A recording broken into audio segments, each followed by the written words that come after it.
रात्रि क्लास चल रहा था 4/12/1967, दूसरे पेज की मध्याह्न में बात चल रही थी मोक्ष को पाने की। वो मोक्ष का अर्थ लगाते हैं सदा काल के लिए मुक्ति हो जाए, उसे मोक्ष कहते हैं।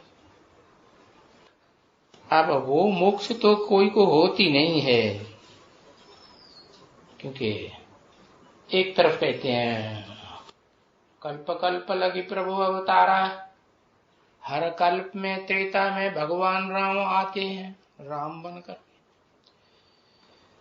हर कल्प में भगवान आते हैं कोई न कोई रूप में, 24 अवतार लेके, 10 अवतार लेके। तो जो भगवान बार बार आते हैं और आत्माएं सदाकाल के लिए मुक्त हो जाएंगी, ऐसे तो होता नहीं। हाँ, ये हो सकता है कि वो मोक्ष नंबरवार प्राप्त करें। कोई लंबे समय तक मुक्त होकर के रहेंगे, जीवन मुक्ति अनुभव नहीं करेंगे, और कोई ऐसी आत्माएं हैं वो लंबे समय तक जीवन मुक्ति भी लेंगी, सुख भी लेंगी, और दुख दर्दों से मुक्त होकर के भी रहेंगी। तो बताया कि अभी तो 5000 वर्ष पड़े हुए हैं। हाँ, तो जो 5000 वर्ष से पड़े हुए हैं सृष्टि के लिए बताए ना,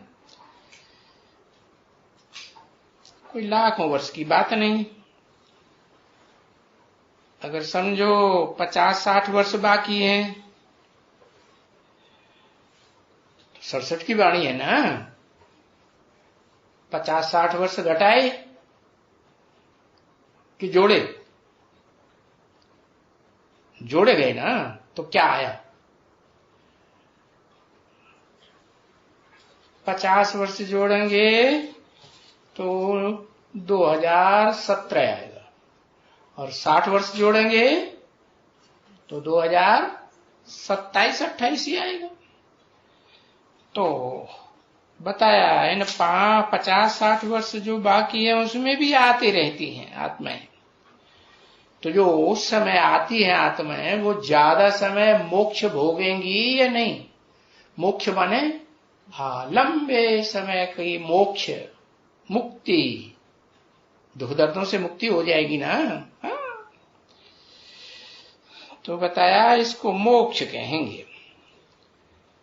वास्तव में तो इसको मोक्ष ही कहा जा सकता है,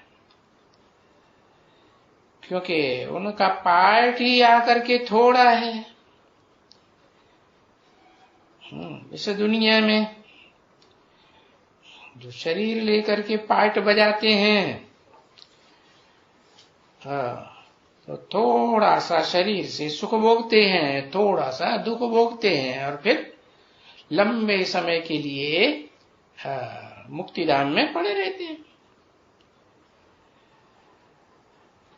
परंतु ऐसे मोक्ष तो नहीं मिल सकता है सदाकाल के लिए कि कभी आवे ही नहीं, क्योंकि इस सृष्टि पर हर आत्मा को, चाहे परमात्मा हो चाहे परम पिता की आत्मा हो, जिसका कोई पिता नहीं आत्मा का, सबको आना पड़ता है कि नहीं? आना तो पड़ता ही है।